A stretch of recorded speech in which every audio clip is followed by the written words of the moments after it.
आता वळूया आजच्या चर्चेच्या मुद्द्याकडे। मंडळी, मराठा समाज इथला जमीनदार आणि राज्यकर्ता समाज आहे, पण या जमीनदार आणि राज्यकर्ता समाजाची काय दुरवस्था झाली आहे तुम्ही पाहताय। पण विचार करा, ज्या मातीच्या जीवावरती जमीनदार असलेला समाज इथं जगू शकत नाही, तिथं त्यांच्यावर अवलंबून असणाऱ्या गावगाड्यातल्या 12 बलुतेदारी आणि भटक्या विमुक्तांच्या रोजीरोटीचं काय झालं असेल, त्यांची अवस्था, त्यांची वाताहत काय झाली असेल। तुम्ही लहानपणी गावात येणारा पांगुळ पाहिला असेल, नंदीबैलवाल्याच्या जोडीत पसाभर दान टाकला असेल, वासुदेवाची गाणी ऐकली असतील, बहुरूप्यांची कला पाहिली असेल, गारुड्यांचा डोंबाऱ्यांचा खेळ पाहिला असेल, पण ही माणसं आता कुठेच दिसत नाही। कुठे गेली असतील हो सगळी माणसं? गावोगावी भटकून पोट भरणारे गोसावी, बेलदार, भराडी, गारुडी, घिसाडी, गोदळी, वैदू, वासुदेव, बहुरूपी, मसनजोगी, पांगुळ, नंदीवाले अशा एकूण 28 भटक्या जमाती तिचभर पोटासाठी, खळगी भरण्यासाठी, भाकरी तुकड्यासाठी पिढ्यानपिढ्या भटकत राहिल्या। मला तर वाटतं युगानुयुगे भळभळती जखम घेऊन भटकणारा अश्वत्थामा म्हणजे कदाचित हीच माणसं असावी। महाराष्ट्रात भटक्या विमुक्तांच्या एकूण 42 जाती आहेत, त्यापैकी 14 जाती विमुक्त आहेत, ज्यांना ब्रिटिशांनी जन्मजात गुन्हेगार ठरवलं, ज्यांना सेटलमेंटमध्ये कोमून ठेवलं, जिथं चहूबाजूनी तारांचं कुंपण होतं। बेडर, भामटा, कैकाडी, कंजार भाट, राजपारधी, राजपूत, भामटा, पासेपारधी, रामोशी, वडार, ज्यांना सेटलमेंटमध्ये दररोज 3 वेळा आपली जिवंत असण्याची हजेरी द्यावी लागत होती। दारोदार भीक मागणारा पोतराज, मरियाईवाला ही सगळी माणसं पिढ्यानपिढ्यांची परंपरागत चालत आली। शिक्षणापासून कोसो दूर, वंचित, उपेक्षित राहिली। कोलाटी, राईंदर, डोंबारी, वासुदेव, जोगते, वाघ्या, मुरळी, कडक लक्ष्मी या कलावंत जमातींनी या महाराष्ट्राचं मनोरंजन केलं, पिढ्यानपिढ्या कलेचं जतन केलं, ज्याला आम्ही शिकलेले, शहाणे, जाणते लोक लोककला म्हणतो। कला जपणाऱ्यांना खरंच आम्ही जपू शकलो का, हा सवाल आहे। ही माणसं आज देशोधडीला लागली, ती कुठेच दिसत। ज्यांचं प्रचंड शोषण झालं, आपल्या अस्तित्वाची जाणीव नसलेल्या या समाजातील काही लोक जेव्हा शिकले, तेव्हा न्याय हक्काची जाणीव झाली, त्याला 80चं दशक उजाडावं लागलं। स्वातंत्र्याच्या 30 वर्षांनी माणूस म्हणून जगण्याची एक लढाई सुरू झाली। त्या लढाईचं पहिलं यश म्हणजे त्यांना मिळालेलं ओबीसी आरक्षण होतं। ज्यांचा कुठे 4 ओळींचा इतिहास नाही, टिचभर कुठला भूगोल नाही, अशी माणसं आज अस्वस्थ आहेत। त्यांना वाटतंय त्यांना मिळालेलं आरक्षण आता धोक्यात आलंय। त्यांच्या मनातली भीती योग्य आहे की ती नाहक भीती आहे, कारण सरकारच्या GR नंतर एका प्रतिज्ञापत्रावर मराठा समाज ओबीसी होईल असं सांगितलं जात आहे। त्यात किती तथ्य आहे? तसं झालं तर महाराष्ट्राच्या सामाजिक पटलावर त्याचे नेमके काय परिणाम होणार आहेत? दोन्ही बाजूंनी एकमेकांच्या विरोधात न्यायालयात जाण्याची भूमिका घेतली जाते आणि त्यामुळेच ओबीसी आरक्षणाचं नेमकं काय होणार आणि मराठा समाज ओबीसीत येणार का, याबद्दलची चर्चा राज्यभर सुरू झालेली आहे। राज्यातल्या ओबीसींचं आरक्षण धोक्यात आलेलं आहे आणि त्यामुळे ओबीसींच्या मनात प्रचंड अस्वस्थता आहे। याच अस्वस्थतेला आज आवाज देण्याचा आणि त्याला वाचा फोडण्याचं काम आपल्याला करायचं आहे। काही मूलभूत सवाल आजच्या बडे मुद्द्याच्या माध्यमातून आपल्याला उपस्थित करायचे आहेत। मराठ्यांना एका प्रतिज्ञापत्रावरती ओबीसी होता येईल का, याच्याबद्दलचा आपल्याला संवैधानिक खल सुद्धा करायचा आहे। आपल्याला आज या चर्चेमध्ये महत्त्वाचा मुद्दा उपस्थित करायचा आहे। ओबीसी प्रवर्गातली स्पर्धा आता अधिक तीव्र होईल ही भीती आहे का, आणि त्यामुळे आता ओबीसी प्रवर्गातल्या आरक्षणाचा खेळखंडोबा झाला का? ओबीसींच्या मनातील अस्वस्थता योग्य आहे की ती नाहक भीती आहे? असं काही होणार नाहीये, याबद्दल आपण विचारूया। ओबीसींचं राजकीय अस्तित्व धोक्यात आलंय।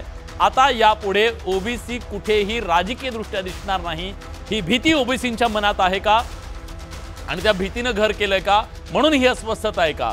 GR नंतर या महाराष्ट्रातले सामाजिक संदर्भ सगळे बदलतील का? त्याचे राजकीय परिणाम काय होतील, सामाजिक परिणाम काय होतील?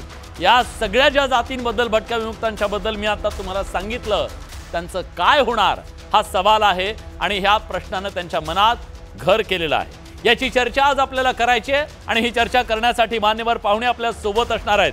आज या चर्चेत सहभागी होण्यासाठी स्टुडिओत माझ्या सोबत आहेत राष्ट्रवादी शरदचंद्र पवार पक्षाचे ओबीसी प्रदेशाध्यक्ष राज राजापूरकरजी। स्वागत आहे तुमचं। आपल्या सोबत या चर्चेत सहभागी होण्यासाठी ओबीसी आंदोलक आणि मागास आयोगाचे माजी सदस्य असलेले प्राध्यापक लक्ष्मण हाके सर स्वागत आहे तुमचं। आपल्या सोबत या चर्चेत सहभागी होण्यासाठी भाजपचे आमदार परिणय फुकेजी सुद्धा जोडले गेलेले आहेत। परिणयजी, तुमचं सुद्धा स्वागत आहे।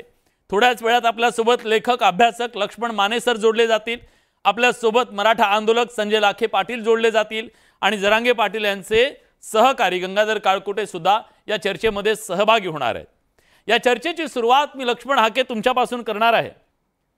हाके सर, सांगा, या महाराष्ट्रातला ओबीसी एवढा अस्वस्थ का आहे? एका प्रतिज्ञापत्रावरती मराठा समाज हा ओबीसी होईल अशा प्रकारची मांडणी केली जाते, हे खरं आहे का? आणि आज तुम्ही राज्यभर फिरताय, संघर्ष यात्रा करताय, हा संघर्ष का आणि कशासाठी करताय? मुळात हा जो जी.आर. आहे, हा जी.आर. मुळात संविधान विरोधी आहे। हा जी.आर. अशा पद्धतीचं एक्झर्शन करायला शासनाला कुठलाही अधिकार नाही, कारण इंद्र साहानी जजमेंटमध्ये हे अधिकार स्टेट बॅकवर्ड कमिशन अथवा सेंट्रल बॅकवर्ड कमिशनला हे अधिकार मिळालेले आहेत। मुळात हा लीगल प्रश्न झाला। दुसरा विषय असा आहे की या महाराष्ट्रामधला आता जी तुम्ही प्रस्तावना केली, एवढी सुरेख प्रस्तावना मी बघितली की अण्णाभाऊ साठेंच्या माकडीचा माळ या कादंबरीमध्ये भटक्या विमुक्तांची जी अवस्था होती, ती अवस्था आता मराठा समाज ज्यावेळी या ओबीसी प्रवर्गामध्ये इन्क्लूड होईल या बोगस कुणबीकरणाद्वारे, त्यावेळी या महाराष्ट्रामधली जी सामाजिक न्यायाच्या प्रतीक्षेमध्ये असलेले तुम्ही जे स्क्रीनवरती दाखवताय ते भटक्या विमुक्त जाती जमाती, त्यांचं भांडवल आज रोजीचं विलास जे तुम्हाला सांगायचं म्हटलं तर तुम्ही हे स्क्रीन दाखवत असताना त्याच्या अगोदर एक मेडी आणि 12 खुट्टे दाखवलेले होते, म्हणजे एका झोपडीची संरचना दाखवलेली होती। हा भारत देश अमृतकाल साजरा करतोय, पण आजही भटक्या विमुक्त जाती जमातीचं भांडवल काय तर एक मेडी आणि 12 खुट्ट एवढंच भांडवल आजही या भटक्या विमुक्त जाती जमातींकडे आहे। उचल पाल आणि पुढल्या गावाला चाल अशा पद्धतीचं त्यांच्या बाबतीत निरेशन आहे। आजही या लोकांची मुलं 4वी 5वीच्या पुढे शाळा शिकू शकत नाहीत। आजही या लोकांना इथं स्वच्छतागृह उपलब्ध होऊ शकत नाही। त्याचं कारण असं की इथं अनेक योजना आल्या, हजारो लाखो करोड रुपयाची आर्थिक नियोजन झाली, पण आमच्या प्रियांबलला आवश्यक असलेलं सामाजिक न्यायासह समता, भले यांची संख्या कमी असेल पण त्यांना आजही आपण सोशल जस्टिस देऊ शकलो नाही। आजही ते सामाजिक न्यायाच्या प्रतीक्षेमध्ये उभे आहेत आणि या सामाजिक न्यायाच्या प्रतीक्षेमध्ये असताना या महाराष्ट्रामध्ये डॉमिनंट कास्ट असणारा, राज्यकर्ती जमात असणारा, ज्यांचं लिटरेचर, ज्यांची हिस्ट्री, ज्यांची या गावगाड्यामधली उपजाऊ जमीन, या गावगाड्यामध्ये गावच्या मुखियापासून ते महाराष्ट्राच्या मुख्यमंत्र्यापर्यंत या प्रशासनावरती ज्यांचा प्रभाव आहे, त्यांना जर बोगस कुणबीकरणाद्वारे जर या ओबीसी व्हीजेएनटीच्या दायऱ्यामध्ये आणलं तर यांचा व्हॉइस ना लोकल बॉडीमध्ये दिसेल, ना एज्युकेशनच्या एंट्री पॉइंटला दिसेल, ना नोकरीच्या एंट्री पॉइंटला दिसेल, आणि हा क्राऊड यांच्या स्पर्धेमध्ये कुठं असेल यावरती या महाराष्ट्रामधला एकही पक्ष बोलायला तयार नाही, एकही आमदार बोलायला तयार नाही, एकही खासदार बोलायला तयार नाही। Where is social justice? ठीक आहे, मी प्रश्न विचारतो, सामाजिक न्याय? लक्ष्मणजी, मी प्रश्न विचारतो। आपल्या सोबत आता 2 राजकीय पक्षांचे आहेत नेते, राष्ट्रवादी शरदचंद्र पवार पक्षाचे ओबीसी प्रदेशाध्यक्ष राजापूरकर जी आपल्या सोबत आहेत। राजापूरकर जी, तुम्ही महाराष्ट्रामध्ये काही दिवसांपूर्वीच मंडल यात्रा काढली, तुम्ही इथल्या ओबीसींना जागृत करण्याचं काम केलं, पण लक्ष्मण हाके म्हणतायत की आज त्यांच्या सामाजिक न्यायाची भूमिका कोणी घ्यायला तयार नाहीये, त्यांच्याबद्दल चकार शब्द बोलायला कोणी तयार नाहीये। आज त्यांच्या मनातली अस्वस्थता नेमकी काय आहे आणि ती अस्वस्थता का आहे? नाही, प्रश्न असा आहे मुळात की त्यांच्या मनातली असण्यापेक्षा की महाराष्ट्राच्या मनामध्ये, आज महाराष्ट्राच्या मनामध्ये ही अस्वस्थता अगोदरपासून होती, ही आज नव्हती करून। ज्या वेळेला आम्ही मंडल यात्रेच्या माध्यमातून पुढे आलो आणि मंडल यात्रेच्या माध्यमातून एक अस्तित्व, एक वास्तव समाजासमोर मांडण्याचा प्रयत्न केला, त्यावेळेला समाजामध्ये आम्हाला गाववाड्या वस्तीवर ती सगळी लोक भेटली, या लोकांची मी चर्चा केली, हे वास्तविक होतं। पण हे वास्तव असताना मात्र त्यावेळेला मात्र कुठल्याही पुढाऱ्याकडनं, मग ते छगन भुजबळ साहेब असतील किंवा कोणी असतील, त्यांच्याकडनं मात्र या संदर्भामध्ये आवाज उठवण्याचा जो भाग असतो, आवाज बुलंद करण्याचा भाग असतो, तो केला गेला नाही। माझं म्हणणं एवढंच होतं की आज ज्या पद्धतीने जी.आर. काढला, ती मराठा समाजासाठी काढला असेल, जो काय भाग असेल, पण तो GR काढून जर त्या ठिकाणी ओबीसीच्या आरक्षणावरती त्याच्या मुळावरती जर आपण उठणार असेल तर सरकारने कुठेतरी याच्याबद्दलची त्या ठिकाणी सावधगिरी बाळगायला होती. सरकारने अशा प्रकारचा GR काढून एक समाज ज्या ठिकाणी तुम्ही व्यतीत केलेला आहे तुमच्या प्रास्ताविकमध्ये की अशा प्रकारचे काही समाज असेल, सगळ्या समाज तुम्ही म्हटलेले आहे, त्यांची सामाजिक परिस्थिती तुम्ही समोर ठेवलेली आहे. मग अशा समाजाच्या मुळावरती उठता कामा नये होतं. पण सरकारने या एकंदरीत पूर्ण प्रक्रियेमध्ये राजकारण केलं. मराठा समाजाला असा GR आणून दिला, अशा GRच्या धर्तीवरती ज्याच्यामुळे ओबीसीचं नुकसान होणार आणि ओबीसी समाजाला असं दाखवलं की त्यामुळे तुमचं नुकसान होणार नाही, तर आम्ही मराठा समाजाला कुणबी समाजाच्या माध्यमातून त्या ठिकाणी तुमच्या ओबीसीमध्ये प्रयोग करतो. मुळात मी स्पष्ट सांगतो, आज तुमच्या स्टुडिओच्या माध्यमात सांगतो, तुमच्या शोच्या माध्यमात सांगतो, मी त्याही वेळेला आजही आणि उद्याही मराठा समाज असेल आणि इतर समाज असेल त्याला आरक्षण हवं आहे, त्यांच्या आरक्षणाची भूमिका असेल, त्यांचा मागासलेपणा सिद्ध व्हायचा असेल तो त्या सरकारने बघावा. पण ओबीसी या प्रवर्गामध्ये कुठल्याही समाजाला त्या ठिकाणी घालून ओबीसी प्रवर्गाच्या आरक्षणाच्या मुळावरती सरकारने उठता कामा नये, याला माझा तीव्र विरोध असेल. मी तुमच्या स्टुडिओच्या माध्यमात सांगतो हे यासाठी की या ओबीसी प्रवर्गात त्याचं आरक्षण त्याचं पुनर्वसन होण्यासाठी अनेक वर्षानुवर्षे लढायला लढावा लागला. पण या गोष्टी होत असताना मात्र कुठलाही वर्ग कुठलाही राजकीय पक्ष पुढे आला नाही. एकमेव व्यक्ती होती ज्यांचं नाव होतं शरदचंद्र पवार साहेब, ज्यांनी त्यावेळेला मंडल आयोगाच्या माध्यमातून भूमिका पुढे आणली. लक्ष्मण हाके असतील, आबा वाघमारे असेल, गोपीचंद पडळकर असतील, इतर अनेक नेते असतील किंवा बबनराव तायवाडे असतील. मला एकच सांगावं की मंडल आयोग ही एकमेव वास्तविकता सत्य होतं ज्याच्यामुळे आदरणीय पवार साहेबांच्या त्या भूमिकेला आज महाराष्ट्रामध्ये या ओबीसीला आरक्षणाच्या भूमिकेमध्ये येता आलं. ही वास्तविकता आणि सत्यता त्या ठिकाणी विलाजी आपण मांडली पाहिजे, समर्थन दिली पाहिजे. पण या गोष्टी होत असताना ज्या वेळेला सरकार या ओबीसीच्या प्रवर्गासाठी आणि पुनर्वसनासाठी एक निधी उपलब्ध करून देते वेगवेगळ्या योजनांच्या माध्यमातून, वेगवेगळ्या त्या ठिकाणी महाज्योती असेल किंवा वेगवेगळ्या, ही निधी त्या संख्येच्या त्या ओबीसी प्रवर्गाच्या कितपत असावी याचं देखील त्या ठिकाणी शहानिशा व्हायला पाहिजे होती. 1253 कोटीचा निधी आहे, त्याच्यामधनं ओबीसी महामंडळाला त्या ठिकाणी प्रशासकीय खर्चासाठी वापरला जातो, त्याच्यातनं त्या ठिकाणी आदिवासी समाज वापरला जातो, एसटीसाठी वापरला जातो, त्यातनं त्या ठिकाणी ओबीसीसाठी वापरलं. ज्या वेळेला 54% त्या ठिकाणी लोक संख्या आहे, टक्केवारी आहे आणि त्या ठिकाणी 70% आरक्षण मिळतं. मग यावेळेला या महाराष्ट्रामध्ये 14 कोटीच्या संख्येमध्ये 54% जर काढलं तर 6.5 कोटीच्या संख्ये असलेल्या लोकांसाठी फक्त आणि फक्त 550 कोटी. ठीक आहे, तुमचं म्हणणं आहे की निधीमध्ये सुद्धा अन्याय केला जातोय आणि ते समन्यायी वाटप होत नाहीये. मी एकत्रित सगळे जे आक्षेप आहेत ते सत्ताधाऱ्यांकडून, परिणयजीकडून त्याचं उत्तर घेणार आहे. पण त्याआधी मला संजय लाखे पाटील यांच्याकडे जायचं आहे.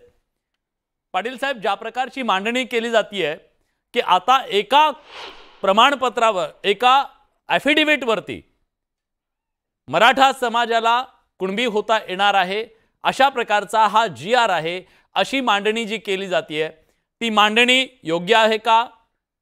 त्या मांडणीनुसार आता मराठवाड्यातला सगळा मराठा समाज ज्या गावात नोंदी नाही आहेत तिथला मराठा समाज ओबीसी होईल का?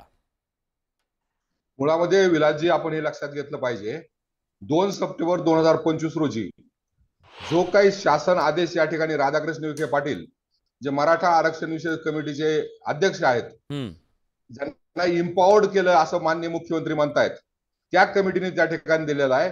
हा शासन आदेश एकाही मराठ्याला कुणबी प्रमाणपत्र देण्यासाठी त्या ठिकाणी प्राधिकृत नाहीये, ते त्यामध्ये कुठेही अभिप्रेत नाहीये. या ठिकाणी प्राध्यापक लक्ष्मण हाके यांना मी विनंती करतो की GR कसा वाचावं याचं आधी त्यांनी शिक्षण घेतलं पाहिजे. हा जो काही GR आहे याच्यामध्ये वरच्या पहिल्या टप्प्यामध्ये वाचा जे आहे त्यामध्ये क्रमांक 1, क्रमांक 3 आणि क्रमांक 10 हे आधी वाचलं पाहिजे. हे वाचलं तर आपल्या लक्षात येईल की 2000चा जो काही कास्ट व्हॅलिडिटी आणि व्हेरिफिकेशनचा कायदा आहे त्याच्यामध्ये 2012 साली सुधारणा झाल्या आणि 2014 साली 24 साली पुन्हा सुधारणा झाल्या. हा कायदा आहे आणि कास्ट व्हॅलिडिटी आणि व्हेरिफिकेशनच्या कसोटीवर ते सर्टिफिकेट जर ती मागणी टिकली, त्याप्रमाणे सर्टिफिकेट वितरित झालं आणि त्याप्रमाणे वंशावळ जुळली तर त्याला कुणबी प्रमाणपत्र मिळेल. आणि त्या कुणबी भावंडाची नोंद ही 1967 पूर्वी त्याच्याकडे त्याला एक वंशावळ सिद्ध करता आली पाहिजे, पैतृक नातं त्याला सिद्ध करता आलं पाहिजे किंवा हैदराबाद गॅजेट मधील जे कुठले पुरावे आहेत ते त्याला देता आले पाहिजेत. हा पहिला भाग. त्यामुळे कुणीही मराठा, सिंगल मराठा ना आजपर्यंत त्यामध्ये गेलाय ना उद्या जाऊ शकतो. जे ओबीसी समाज बांधव आहेत तेच त्यामध्ये जाऊ शकतात आणि हा कायदा फक्त मराठवाड्यासाठी नाहीये. पाटील साहेब मी थोडंसं थांबवतो तुम्हाला. दुपारी मी मनोज जरांगे पाटील यांची मुलाखत घेतली. मी त्यांना हा प्रश्न विचारला की ज्या गावांमध्ये कुठल्याही प्रकारची नोंद नाही त्या गावामधल्या मराठा समाजाला हे कुणबी सर्टिफिकेट कसं मिळणार, तर त्याचं उत्तर त्यांनी दिलं की हैदराबाद गॅजेट लागू झालेलं आहे, हैदराबाद गॅझेटमध्ये त्या नोंदी आहेत आणि हैदराबाद गॅझेटच्या माध्यमातून त्यांना ते प्रमाणपत्र दिलं जाईल. याच्यावर प्लीज आपण प्रकाश टाका. हे उत्तर समर्पक आहे का तुमच्या ह्या मांडणीला? मनोज जरांगे पाटलाबद्दल मी एवढंच बोलू शकतो की त्यांनी मुंबईला जाताना त्यांची जी मागणी होती त्यामध्ये गणरायाची मूर्ती एक ते घेऊन गेले होते. गणराय हा बुद्धीचा देवता आहे आणि त्यांना वैधानिक बुद्धी त्यांनी प्रदान करावं एवढीच मी आपल्या माध्यमातून या ठिकाणी विनंती करतो. परंतु वस्तुस्थिती अशी आहे की मनोज जरांगे पाटील एक आंदोलक आहेत. ते काय म्हणतात याच्यापेक्षा सरकारनं काय दिलंय, सरकार काय देतंय, या देशाची घटना, या देशाचा कायदा, सर्वोच्च न्यायालयाचे काही वेगवेगळे निवाडे आहेत त्यातून आपल्याला काय मिळतंय. कारण मराठवाड्यातील मराठा समाजासाठी कुठलाही वेगळा कायदा ह्याही सरकारनं केला नाही आणि तत्कालीन मुख्यमंत्री एकनाथराव शिंदे साहेबांनी केला नाही. जो काही 1967चा कायदा आहे त्याला मान्य दिनांक म्हणतो आपण, त्याप्रमाणे पुरावे असतील तरच कुणबी नोंदी मिळतील. आणि वस्तुस्थिती विलास जे मी आपल्याला सांगतो की न्यायमूर्ती शिंदे कमिटीच्या तर आपल्याला सगळ्याला माहिती आहे, शिंदे कमिटी पूर्वी तत्कालीन मुख्यमंत्री एकनाथराव शिंदे साहेब यांनी अप्पर मुख्य सचिव राजगोपाल देवरा यांच्या अध्यक्षतेखाली एक कमिटी नेमली होती आणि या दोन्ही कमिटीचा जो टीआर होता, कार्यकक्षा होती, टर्म ऑफ रेफरन्स होती, याच्यामध्ये हैदराबाद गॅजेट आहेच, निजामाचे दस्तावेज आहेतच आणि त्यामध्ये निजामाच्या सगळ्या नोंदी आहेत ह्याही घेतलेल्या आहेत. त्या कमिटीनं तब्बल 3 कोटी दस्तावेज या ठिकाणी स्कॅनिंग केलंय, पाहणी केलंय आणि त्यातून काय मिळालं आम्हाला तर मराठवाड्यामध्ये फक्त 49,000 नोंदी मिळाल्या. त्यातून प्रमाणपत्र किती वितरित झाले, 2,39,000 प्रमाणपत्र वितरित झाले आणि व्हॅलिडिटी किती लोकांची झाली तर फक्त 8,300 लोकांची झाली. म्हणून जरांगे असतील किंवा छगनराव भुजबळ असतील मंत्रिमंडळात राहून ते जे काही वेगळे बोलतात हे फक्त एक राजकीय अजेंडा सेट करण्याचा प्रयत्न करतात. ते वस्तुस्थितीपासून दूर आहेत आणि मराठवाड्यातले जे कुणबी बांधव आहेत त्यांनाच विरोध करण्याचं काम ते करतायत, मराठ्यांना नाही.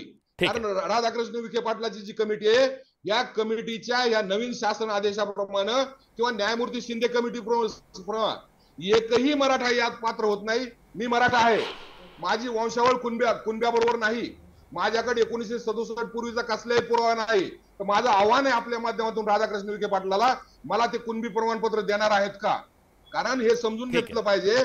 एकच मिनिट फक्त बडे सर, हैदराबाद गॅजेटच मुळात कुणाला समजलेलं नाही आणि त्याची मांडणी झालेली नाही.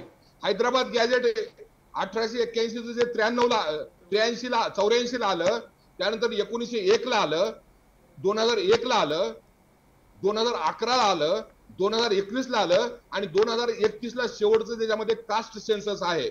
आणि शेवटचे जे 4 गॅजेट आहेत त्यामध्ये जे काही समाज घटक हैदराबाद गॅजेट मध्ये आहेत त्यामध्ये पहिला गट जो आहे उच्चवर्णीय त्यामध्ये ब्राह्मण, राजपूत आणि खत्री समाज आहे, त्यामध्ये मराठा नाही. मी परत आपल्याला सांगतोय त्यामध्ये मराठा नाहीये. दुसरा जो घटक आहे शेती करणारा, शेती कसणारा, शेतीवर अवलंबून असणारा, पशुपालक असणारा किंवा शेतीपूरक व्यवसाय करणारा, यामध्ये माळी, साळी, धनगर, वंजारी, कोमटी याबरोबर कुणबी म्हणून कुणबी आहे. आणि पहिल्यांदा महाराष्ट्राला सांगतोय मी या गॅजेट मध्ये मराठा हा ह्या घटकामध्ये ठेवलेला आहे. पण आमची ही मागणी आहे, आमचे किशोर चव्हाणांनी पहिल्यांदा मागणी केली की हैदराबाद गॅजेट मध्ये जो मराठा समाज मागासलेला आहे, जो त्या ठिकाणी कृषी धंदा करणारा दाखवला आहे, शेतीवर अवलंबून आहे, शेतीवर उपजीविका करतोय, तो मराठा समाज तसाच मागासलेला जाहीर करून त्याला तुम्ही आरक्षण द्या. ठीक आहे, मी तो मुद्दा लक्ष्मण हाके सरांना विचारतो की जर माळी, वंजारी, धनगर हे सगळे जर ओबीसी मध्ये येतात तर मग मराठा का नाही, त्याच्याबद्दलचं उत्तर मी त्यांच्याकडून घेतो.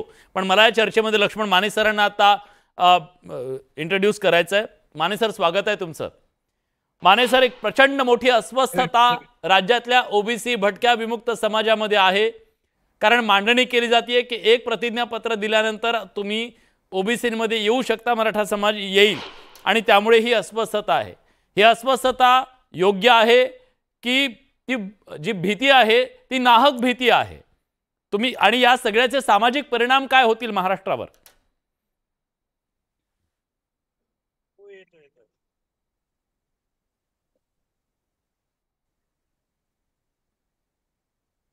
हॅलो सर, बोला बोला.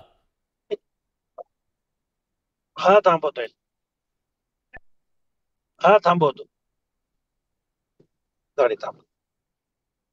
सर माझा आवाज तुमच्यापर्यंत पोहोचतोय? म्हणून लाईव्ह आहेत आम्ही. सर माझा आवाज तुमच्यापर्यंत पोहोचतोय? प्लीज जरा थांबला थोडा वेळ तर बरं होईल सर. थांबलो.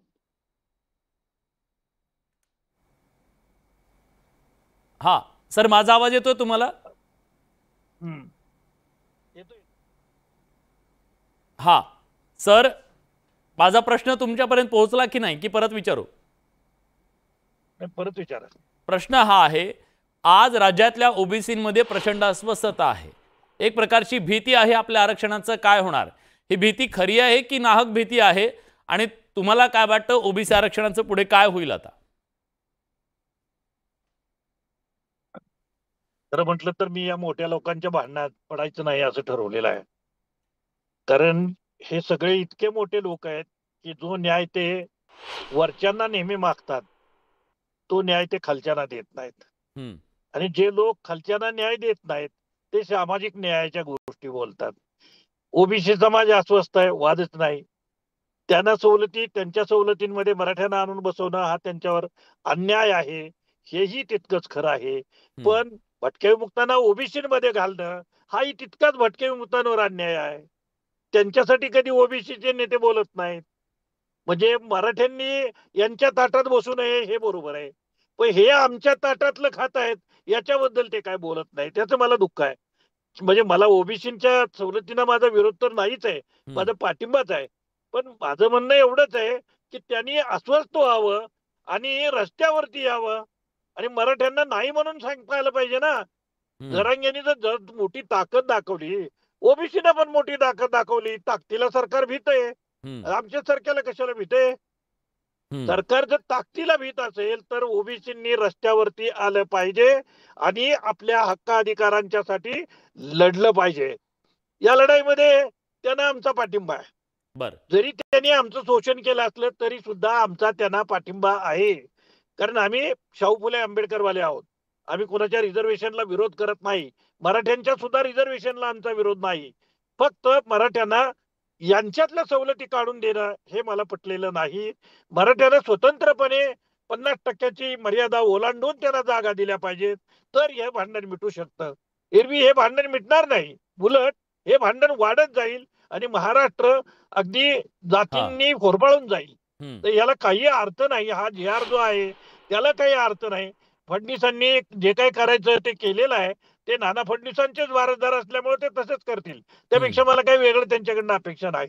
आता 3 माणसं हा जी.आर सर्टिफिकेट देणार. कोण? तलाठी, ग्रामसेवक आणि शेती अधिकारी. आता मला असं वाटतं की हे तिन्ही अधिकारी पैसे दिले की 2 मिनिटात सर्टिफिकेट देतील हो कुणालाही. त्याच्यामुळे ही पद्धत हे बरोबरच नाही. ही पूर्णपणे चुकीचं आहे आणि ओबीसी समाजावरती अन्याय आहे. आता याच्यामध्ये ओबीसीला जो अन्याय होतोय हा अन्याय ओबीसी समाजानं स्वतःच्या शक्तीने दूर केला पाहिजे. ते राज्यकर्त्यांना नुसतं धमक्या देत आहेत, त्यानं काय होणार आहे? जरांगे पाटलांनी जी ताकद दाखवली तशी ताकद तुम्ही दाखवा. तुमच्या बाजूला सरकार जाकेल. 52% लोकसंख्या सांगता, मग तुम्ही कशाला घाबरताय? मी राज्यकर्त्यांना विचारतो सर, तुमचाच प्रश्न राज्यकर्त्यांना विचारतो. आपल्यासोबत भाजपचे आमदार परिणय फुके आहेत. तुम्ही म्हणता की ओबीसी आमचा डीएनए आहे, पण ओबीसी नेत्यां हा डीएनए एवढा अस्वस्थ आहे आज, ती अस्वस्थता तुम्ही ऐकलेली असेल. तुम्ही जी.आर काढला, पण त्या जी.आरच्या मधून कुणाला न्याय मिळाला हा महाराष्ट्राला पडलेला प्रश्न आहे. तुम्ही सांगा ओबीसींचं नुकसान कसं होणार नाही जर एका सर्टिफिकेटवरती कोणी ओबीसी होत असेल तर? हा त्यांचा सवाल आहे.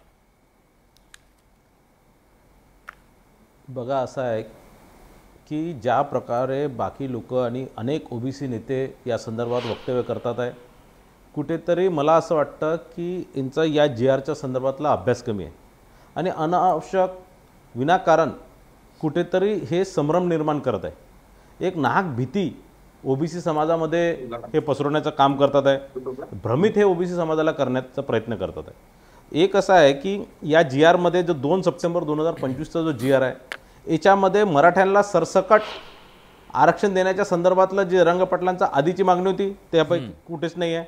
आणि त्यामध्ये हैदराबाद गॅजेट आपण सरसकट लागू करू असे नाही. याच्यामध्ये हैदराबाद गॅजेटमधील नोंदणी विचारात घेऊन मराठा समाजाच्या व्यक्तीला कुणबी किंवा मराठा कुणबी किंवा कुणबी मराठा असे जर त्यांच्या जातीमध्ये जर नोंद असतील तर त्या लोकांना आपण या समितीपुढे नेण्यात यावं. नोंद असेल त्यानंतर नोंद ती असेल तर समिती एक सक्षम प्राधिकरण. सर नोंद असेल तरच ना. नोंद असणार तर त्यांना ज्याच्याकडे जातीचा बघा असा आहे, ज्याच्याकडे कुणाकडे जर त्याच्याकडे त्याच्या वडिलांकडे आजोबांकडे पंजोबांकडे किंवा खापर पंजोबाकडे जर या प्रकारची कोणतीही जातीची नोंद असली तर त्याला ते जातीचं सर्टिफिकेट ते अनुसूचित जातीचं असला अनुसूचित जमातीचा असला ओबीसी मधला असला किंवा NT-VJT असला त्याला मिळतच. 1966च्या आधी ज्याही व्यक्तीकडे ज्याही जातीचा पुरावा आहे त्या व्यक्तीला त्या जातीचं प्रमाणपत्र मिळतं, व्हॅलिडिटी त्यांना मिळतं. याच्यात कोणतंही नवीन नाही आहे. या GRच्या माध्यमातून हे स्पष्ट आहे की मराठवाडा किंवा इतर भागातील कोणतेही कुणबी समाजाचे लोक आहे ज्यांच्या जे वंशावळामध्ये कुणबी प्रमाणपत्र त्यांच्याकडे असतील त्याच लोकांना आपण हे सर्टिफिकेट द्यावं. त्यानंतर एक प्रतिज्ञापत्र करावं आणि तो सक्षम प्राधिकरण म्हणजे SP लेवलचा एखादा अधिकारी त्याचं पूर्ण व्हेरिफिकेशन करणार की हे जे सगळं प्रतिज्ञापत्र खरं आहे की नाही आहे, हे जे सगळे सर्टिफिकेट दिले आहे खरं आहे की नाही आहे, हे जे जातीचं प्रमाणपत्र आणलेलं आहे किंवा हे जे पुरावे दिलेले आहे, हे जे वंशावळाचं दिलेलं आहे, हे जे यांचे नातेसंबंधातले जे पुरावे त्यांनी दाखल केलेले आहे हे खरं आहे की नाही आहे, हे म्हणून याच्यात मला असं वाटतं की याच्यात कुठेही ओबीसी समाजाचं नुकसान नाही. सर एका वाक्यात सांगा, ज्यांची कसलीही नोंद नाही, ज्यांच्या पूर्वजांकडे ज्यांच्याकडे कसलीही नोंद नाही त्यांना सर्टिफिकेट मिळणार का? त्यांना प्रमाणपत्र त्यांना कोणतंही सर्टिफिकेट किंवा प्रमाणपत्र मिळणार नाही. मी तुम्हाला सांगतो याच्यामध्ये जे मराठा समाजाच्या लोकांना जे मराठा आज जो मराठा आहे समजा तुम्हाला माहिती आहे का तुम्ही हे बोलताय पण तिकडे गुलाल आजोबाकडे किंवा खापर पंजोबाकडे जर काही कागद असतील मी तुम्हाला सांगतो हैदराबाद गॅजेटची नोंद तपासणी केली केस टू केस तपासायला लागणार आहे. ते काय सरसकट तसं नाही करणार. आणि जे कागदपत्र म्हणजे काय कोणते काही ना काही तर व्हेरिफिकेशन लागणार, सर्टिफिकेट लागणार, शाळा सोडण्याचा दाखला असणार, जन्म मृत्यूचे दाखले असतील किंवा त्या वंशाळामध्ये कोणा ना कोणाकडे काही ना काही सर्टिफिकेट पाहिजे. मला असं वाटतं ठीक आहे. पण गंगाधर काळकुटे आपल्यासोबत, मला त्यांना पण इंट्रोड्यूस करू द्या. गंगाधर काळकुटेजी, खरं तर मी तुम्हाला गुलालानं माखलेला दिसतो, विजयोत्सव तुमचा सुरू आहे.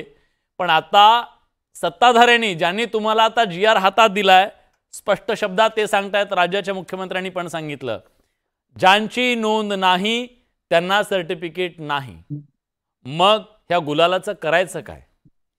आम्हाला मराठवाड्यातल्या सगळ्या लोकांच्या नोंदीत आमच्या गॅजेटमध्ये, त्याच्यामुळे मराठवाड्यात सगळ्या लोकांना प्रमाणपत्र मिळतील. ठीक आहे, आता ते राज्याचा विचार करून बोलत असतील, सातारा गॅजेट असं किंवा उर्वरित महाराष्ट्रात आम्हाला मिळणार नाही, परंतु मराठवाड्यात 100% आम्हाला सगळ्या बांधवाला आमच्या सगळ्याच्या नोंदी कुणबी म्हणून. आणि आम्हाला निजामाच्या काळात सुद्धा तिकडे आरक्षण होतं, आता सुद्धा तेलंगणात आंध्र प्रदेशात ओबीसीत आम्हाला आरक्षण आहे. काळकुटे साहेब, आम्ही असं मानतो की आम्हाला मराठवाड्यातल्या सगळ्या मराठ्याला या GRच्या आधारे सगळ्याला कुणबीचे प्रमाणपत्र. काळकुटे साहेब, जवळपास 50,000 नोंदींच्या नंतर, मी जवळपास म्हणतो मला एक्झॅक्ट आकडा नाही, लाखे पाटील सांगतील, 2.25 लाख प्रमाणपत्र दिली. केवळ त्याच्यातल्या 8,000 जे आहेत त्यांना खऱ्या अर्थानं सर्टिफिकेट मिळू शकलं, त्यांना व्हॅलिडिटी मिळू शकलेली आहे.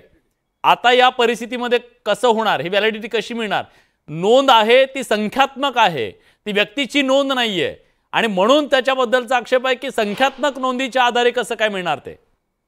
नाही, आता सरकारने याच्यातून मार्ग काढायचा आहे. आम्ही सरकारच्या शब्दावर विश्वास ठेवून सगळे मराठे मुंबईत आलो होतो, त्यांच्याच ह्याच्यावर गुलाल उधळला. आज पण आंतरवलीतल्या लोकांनी, मनोजदादांचा च्यावर गुलाल उधळला आहे. सगळ्या तिथं लोकांनी सगळ्यांनी हे मान्य केलंय की सरकारने आम्हाला मराठवाड्याला तरी सरसकट म्हणजे कुणबी म्हणून जे GR दिलाय त्याच्यात आमचे सगळे मराठे बसतील. पाटील साहेब ही मांडणी मान्य आहे, ही मांडणी मान्य आहे पाटील साहेब, लाखे पाटील साहेब?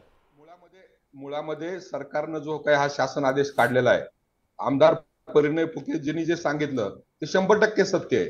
आणि मी जे सांगतोय ओबीसी बांधवांना किंवा लक्ष्मण हाके त्यांचे प्रतिनिधित्व करताय, 1967 पूर्वीचे पुरावे असतील, राज्याचा जो कायदा आहे त्याचप्रमाणे तुम्हाला या ठिकाणी प्रमाणपत्र मिळेल. एकाही मराठ्याला ते प्रमाणपत्र मिळू शकत नाही, मिळणार नाही. कारण राधाकृष्ण विखे पाटील हे जे मराठा आरक्षण विषयक समितीचे अध्यक्ष आहेत, त्यांनी तमाम मराठ्याची या ठिकाणी फसवणूक केलेली आहे आणि एकाही मराठ्यांना प्रमाणपत्र या ठिकाणी मिळणार नाही. हे जे काही पेज 2 आहे 2 सप्टेंबरच्या GR मधलं, त्यामध्ये स्पष्ट म्हणलेलं आहे शासन निर्णयामध्ये, प्रतिज्ञापत्र दिलं म्हणजे काम संपत नाही.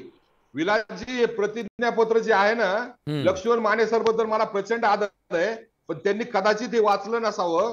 हे 2 पानी प्रतिज्ञापत्र आता प्रत्येक कलेक्टरकडे गेलंय आणि हे प्रमाणपत्र आता प्रत्येक त्या 3 लोकांची कमिटी त्यांच्याकडे जाणार आहे. याच्यामध्ये जे काही सगळी माहिती आहे गृह चौकशीची आणि याची, अर्जदार यांचे सख्खे भाऊ काका यांचा शाळा सोडल्याचा दाखला, मानीव दिनांक 13 ऑक्टोबर 1967च्या अगोदर शालेय महसुली पुरावा, विवाह स्त्रीसाठी तिचा शाळेचा दाखला, अर्जदार याची पार्श्वभूमी, त्यांनी जात लिहायची त्यामध्ये, त्यांनी जर मराठा लिहिली तर तो बाद आहे, कुणबी लिहिली तर त्या ठिकाणी आहे, अर्जदार कुणबी जातीचा असल्याचा दावा करतो का, होय असेल तर तो पुढे जाईल, नाही असेल तर तिथंच तो कटून जाईल, गावातील कुळातील इतर व्यक्तींनी कुणबी जातपत्र मिळाले आहे काय, होय, जर होय तर त्या व्यक्तींनी त्याला काय तसं प्रतिज्ञापत्र दिलंय का. म्हणजे जर मला कुणी प्रतिज्ञापत्र दिलं जो कुणबी आहे आणि त्यांनी जर सांगितलं मला की हा माझा नातेवाईक आहे रक्ताचा, जे माननीय मुख्यमंत्री सातत्यानं सांगतायत की रक्ताचा नातेवाईक असेल तर त्यालाच प्रमाणपत्र मिळेल, हे सगळं याच्यामध्ये आलंय. आणि त्याच्यासाठी 13 ऑक्टोबर 1967 पूर्वीचे पुरावे पाहिजेत. आणि ही जी माहिती आहे ही माहिती अर्जदाराने कुणबी जातीशी संबंधित असल्याबद्दल दावा विश्वसनीय आहे का, तर हे ग्राम महसूल अधिकारी, ग्रामपंचायत अधिकारी आणि सहाय्यक कृषी अधिकारी यांना प्रमाणित करायचंय. आणि प्रमाणित करणं म्हणजे काय, त्याला प्रमाणपत्र देणं नाही, त्यानंतर त्यांनी ते प्राधिकृत अधिकाऱ्याकडे द्यायचं, इन्व्हॉल्व होईल तिथं, प्राधिकृत अधिकारी त्याची सखोल तपासणी करेल. आणि त्यानंतर मी जे सांगितलं वाचा, क्रमांक 1, क्रमांक 3 आणि क्रमांक 10 कास्ट व्हॅलिडिटी आणि व्हेरिफिकेशन प्रमाणे त्याची गृह चौकशी होईल. आणि 1967 पूर्वीचे त्याच्याकडे पुरावे असतील, वंशावळ जुळत असेल तर तेवढ्यालाच या ठिकाणी प्रमाणपत्र निघेल. परत एकदा मी सांगतो, एकाही मराठ्याला मिळणार नाही. आणि हैदराबाद संस्थांच्या गॅजेटमध्ये सुद्धा मराठा समाज हा इतर ओबीसी बरोबर त्या ठिकाणी आहे, फक्त मराठा बाजूला सोडलाय आणि इतर सगळे समाज. मी तो प्रश्न विचारणार आहे. सध्या ओबीसींच्या मनातली अस्वस्थता मराठा समाजाच्या ओबीसी मध्ये येण्याच्या नंतर नेमकं काय होणार. पण लाखे पाटलांनी एक महत्त्वाचा प्रश्न विचारला. त्यांनी प्रश्न हा विचारला होता जो मला आता ओबीसी आंदोलक प्राध्यापक लक्ष्मण हाके सरांना विचारायचा आहे. जर या महाराष्ट्रातला धनगर, माळी, वंजारी, कोळी हे सगळे जण ओबीसी मध्ये आहेत, तर मग मराठा समाज का नाही, असं त्यांचं म्हणणं आहे, जो की आज त्या गॅजेटियरमध्ये त्यांच्या सोबत आहे. विलासजी, मुळात आरक्षणाच्या पॉलिसीचं म्हणजे या धोरणाचं पहिल्यांदा हेतू घटनेचा, संविधानकर्त्यांचा आणि धोरण ठरवणाऱ्यांचा समजून घेतला पाहिजे. तुम्ही मला एवढा महाराष्ट्राच्या सर्वांच्या मनातला प्रश्न विचारलेला आहे, मला एखादा मिनिट मला जास्त वेळ मिळावा एवढी माझी तुमच्यासमोर विनंती. तर मुळात आता काल परवा वीरेंद्र पवार नावाचे एक आयोजक आहेत मुंबईमध्ये जरांगे पाटलांच्या आंदोलनाचं संयोजन करणारे, ते मला काय बोलले की धनगर समाज हा क्षत्रिय होता, होळकर होते किंवा ते तशा पद्धतीचं त्यांचं वर्तन होतं. माझं या सगळ्या मंडळींना माझे हात जोडून कळकळीची विनंती आहे, छत्रपती शिवाजी महाराजांच्या स्वराज्यामध्ये बेहरजी नाईक पण होतेच ना, तानाजी मालुसरे पण होतेच ना, जीवा महाले शिवा काशीत पण होतेच ना, ही सगळी मंडळी होती. आणि ती छत्रपती शिवाजी महाराजांनी त्या सगळ्यांना मावळे मानलेलं होतं. म्हणजे ते ॲज कम्पेअर म्हणजे विचार करायचं म्हणलं तर ते मराठेच होते ना. पण जेव्हा हे धोरण ठरत होतं किंवा अगोदरचा इतिहास किंवा अलीकडचा समाज भान ज्यावेळी आपण लक्षात घेतो, लिटरेचर लक्षात घेतो, त्यावेळी मराठा समाजाच्या नावापुढं काय लागलं, हिंदू मराठा. पण आमच्या सगळ्यांच्या नावापुढं काय लागलं, हिंदू बेरड, हिंदू महादेव कोळी, हिंदू नाभिक, हिंदू सुतार, हिंदू लोहार, हिंदू धनगर. हे असं का बरं झालं असेल. मुळात हे धोरण ठरवणाऱ्या धोरणकर्त्यांनी इथल्या 100-200 वर्षाचं सोशल डिस्क्रिमिनेशन विचारात घेतलं. मुळात आरक्षण, reservation is equal to representation. Reservation हे प्रतिनिधित्वाचं प्रतीक आहे. रिझर्वेशन हे गरिबी हटवचा प्रोग्राम नाही. रिझर्वेशन शिक्षण नोकऱ्या देण्यासाठी धोरण नाही. रिझर्वेशन हे इथल्या व्यवस्थेमध्ये ज्या ज्या लोकांच्या बाबतीमध्ये सोशल डिस्क्रिमिनेशन झालं, ज्यांना ज्यांना सामाजिक दुजाभावाची वागणूक मिळाली, ज्या ज्या लोकांना त्या त्या कम्युनिटीमध्ये जन्म घेतल्यानं त्यांच्याकडे बघण्याचा दृष्टिकोन अलग होता, त्या लोकांना सुद्धा आम्ही भारताचे लोक, we the people of India, हे संविधान असं सांगतं की त्या सगळ्या लोकांना आम्ही सन्मानाची, समतेची वागणूक देत आहोत. सोशल डिस्क्रिमिनेशन झालं नाही पाहिजे, हे तत्व रिझर्वेशन पॉलिसीच्या मुळाशी आहे. आता माननीय पद्मश्री लक्ष्मण माने इथं उपस्थित आहेत. इथं मान्य आहे मला, इथं जातीची उतरंड आहे आणि वरच्या जातीतली लोक खालच्या जातीतल्या माणसांना नेहमी लाथा घालत असतात. मुळात आरक्षणाच्या धोरणाचा उद्देश हा सामाजिक दुजाभावाचा आहे आणि सगळ्यांचं पर्याप्त प्रतिनिधित्व त्यांना मिळालं पाहिजे, यासाठी रिझर्वेशन पॉलिसी आहे. पण अलीकडच्या लोकांना असं वाटायला लागलंय की रिझर्वेशन म्हणजे आम्ही गरीब झालो. पण हाके सर, हे मान्य करावं लागेल ना या महाराष्ट्रामध्ये. या महाराष्ट्रात जे मायक्रो ओबीसी आहेत त्यांना न्याय मिळू शकलेला नाही मिळू शकला, हे पण आपल्याला मान्य करावं लागेल. जेव्हा आज आपण ओबीसीच्या त्या मायक्रोतल्या मायक्रो ज्यांची नावं सुद्धा आज महाराष्ट्राला माहित नाहीयेत, अशा माणसांचा कुठं आवाज येणार आहे या महाराष्ट्रामध्ये? कोण त्यांचा प्रतिनिधी आहे? कोण बोलणार आहे त्यांच्याबद्दल? कोण त्यांची व्यथा सांगणार आहे या महाराष्ट्रामध्ये? मला एक प्रश्न मांडू द्या बिलासजी, लागूनच तुम्ही प्रश्न जो उपस्थित केला, मी बोलू का? प्लीज प्लीज, अगदी थोडक्यात मला लाखे पाटीलांना विचारायचं. हा फुले शाहू आंबेडकरांचा महाराष्ट्र आहे. मी विचारानं महाराष्ट्रासमोर एक मी प्रश्न उपस्थित करतोय की या महाराष्ट्रामध्ये समतेचा महाराष्ट्र, पुरोगामी महाराष्ट्र ज्याला म्हटलं जातं, त्या आजपर्यंतच्या बजेटरी तरतुदीमध्ये 60% क्वांटम असणाऱ्या ओबीसी विजयंतींना 1% पुढे बजेटरी तरतूद यांच्या सामाजिक न्यायाच्या योजनासाठी झालेली नाही. त्यामुळं कुणी किती वाटून घेतला असेल आणि त्यांना काय मिळालं असेल या प्रश्नाचं उत्तर इथल्या धोरण ठरवणाऱ्या सगळ्या मुख्यमंत्र्यांनी आम्हाला दिलं पाहिजे. ठीक आहे, मी अगदी थोडक्यात म्हणतो विलाजी, एक माझी विनंती आहे, प्रामाणिकपणे, की इथे आपल्या चर्चेमध्ये सत्ताधारी पक्षाचे आमदार प्रणय फुकेजी आहेत म्हणून विचारतो की ज्या वेळेला ह्या सगळ्या गोष्टी घडतायत, लक्ष्मण हाकेजी पण एवढं सगळे मांडणी करतायत, तर मला तेवढं विचारतो की ज्या गोष्टी होत असताना राज्याचे मुख्यमंत्री म्हणून त्यांनी अशा प्रकारचा GR काढून या मराठा समाजाच्या लोकांना त्या ठिकाणी कुणबी प्रमाणपत्राचं वाटप करून ओबीसी मध्ये करून, ज्या वेळेला ओबीसीला त्या सगळ्या सोयी सुविधा मिळत नसतील अशा प्रकारे ओबीसी मध्ये वर्ग करून एक ओबीसी आणि एक मराठा समाजामध्ये 2 तेढ निर्माण करणं, समाजामध्ये मोठा त्या ठिकाणी वाद निर्माण करणं, हे होत असताना आता नवीन जे आलेलं आहे की बंजारा समाजाचे लोक म्हणाले की आता आम्हाला एसटी मध्ये वर्ग करा, करून कुठल्या तरी हैदराबाद घ्यायच्या अनुषंगाने. सांगण्यात एवढंच आहे की आपण राज्याचे मुख्यमंत्री म्हणून सरकारमध्ये असताना समाज तोडायचा असतो की समाज हा जोडायचा असतो? मी घेतो त्याचं उत्तर घेतो. लाखे पाटलांना पण मग हे होत असताना प्रणय फुकेजी, आपण महाराष्ट्र धर्माचं पालन करतात का? जो महाराष्ट्र धर्म संत तुकारामांचा आहे, संत एकनाथांचा आहे, संत नामदेवाचा आहे, संत सेवालाल महाराजांचा आहे? नाही, आपण समाज तोडण्याचं काम करताय. ठीक आहे, मी उत्तर घेतो. लाखे पाटीलजी प्लीज, 1 मिनिट आहे तुमच्याकडे, त्याच्यानंतर मला परिणयजीकडून जायचं. प्लीज.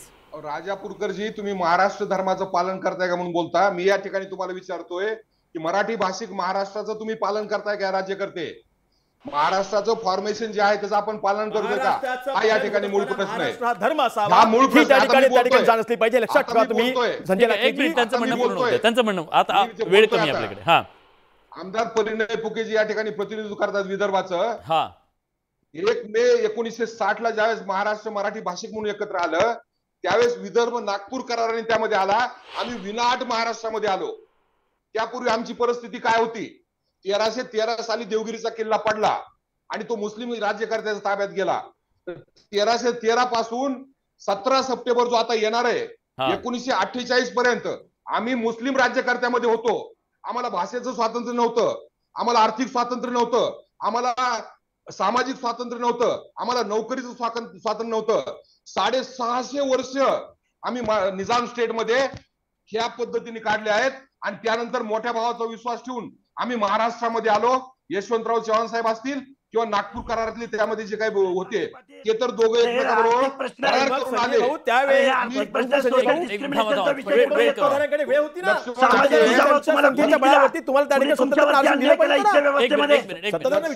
लक्ष्मण हाके, तुम्ही मला बोलू देणार आहेत का? काय तुम्ही मागताय? आरक्षण काय या धोरणासाठी आहे का? आरक्षण या प्रतिनिधित्वासाठी आरक्षण आहे. माझा वेळ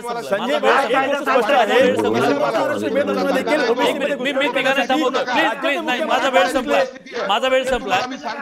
आमदार परिणय फुके यांना मला विचारायचं. ओके सर, मांडणी अशी सुद्धा केली जाते की सरकारनं ओबीसी मराठ्यांमध्ये भांडणं लावलेत. GR ठीक आहे, मी विचारलंय त्यांना. बघा, असं आहे की हे जे जितके ओबीसी नेते जे ओबीसीचे कैवारी होण्याचं जे काहीतरी ढोंग करतात आहे, किंवा मला असं वाटतं की ज्या प्रकारे मला असं या सगळ्यांचा अभ्यास कमी आहे. आता आपण या चर्चेमध्ये कशासाठी आलं की 2 सप्टेंबर मी देतो ना उत्तर देतो हाके साहेब, उत्तर देतो. 2 सप्टेंबर 2025च्या GR संदर्भातला आपण इथे चर्चा करायला आलोय.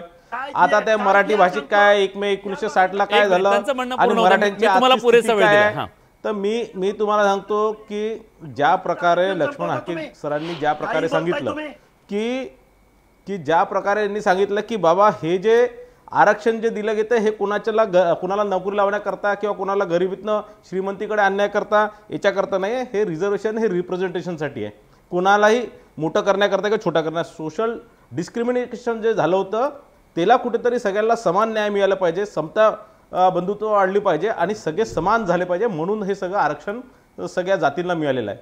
यामध्ये अनेक अभ्यासक संविधान सभेमध्ये अभ्यास झाला, अनेक त्यानंतर मंडळ आयोग झाले, अनेक विषय झाले, मंडळ आयोग आला, त्यानंतर ओबीसीमध्ये कोणत्या कोणत्या जातींचा समाविष्ट करण्यात येणार आहे त्या सगळ्या आयोगांनी इतक्या अनेक वर्षाचा अभ्यासाने आणि अनेक वर्षाचा जे प्रत्येक समाजाचा प्रत्येक जातीचा संपूर्ण महाराष्ट्रातल्या प्रत्येक गावाखेड्याचा अभ्यास करून कुठेतरी या सगळ्या 374 जातींना याच्यामध्ये समाविष्ट केलेला आहे.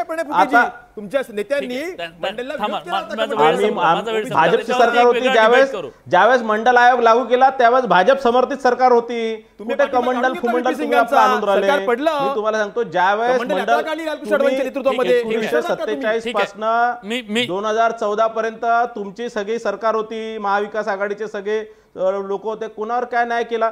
आज मला सांगा राजकीय आरोप प्रत्यारोप होत राहते, पण एक गोष्ट आहे परिणयजी, एक गोष्ट आहे, आज राज्यातल्या ओबीसींच्या मनात अस्वस्थता आहे आणि दुसऱ्या बाजूला मराठा समाजाच्या मनात भीती आहे. 2 समाज आज अशा प्रकारे अस्वस्थ राहणं हे योग्य नाहीये. याच्यातनं तोडगा काढणं आणि सगळ्यांचं समाधान करणं ही तारेवरची कसरत असणार आहे. GR काढल्यानंतर सुद्धा आज ही अवस्था आहे आणि पुढच्या काळात न्यायालयीन लढाई सुद्धा लढली जाईल असं सांगितलं जात आहे. पण सामाजिक सौहार्द राहणं सुद्धा तितकंच गरजेचं आहे आणि सगळ्यात महत्त्वाचं, ज्या घटकापर्यंत आरक्षणाचा सुद्धा अजून पोहोचला नाही त्यांच्यापर्यंत आरक्षणाची जी फळं आहे ती पोहोचावीत ही अपेक्षा आपण व्यक्त करूया. बघा राज्यातल्या प्रेक्षकांना काय वाटतंय. जेव्हा आपण प्रेक्षकांना प्रश्न विचारला की मराठ्यांना प्रतिज्ञापत्रावर ओबीसी होता येईल का, काय पोहोचलंय, 62% लोकांना होय वाटतं, 38% लोकांना अजून नाही वाटतं.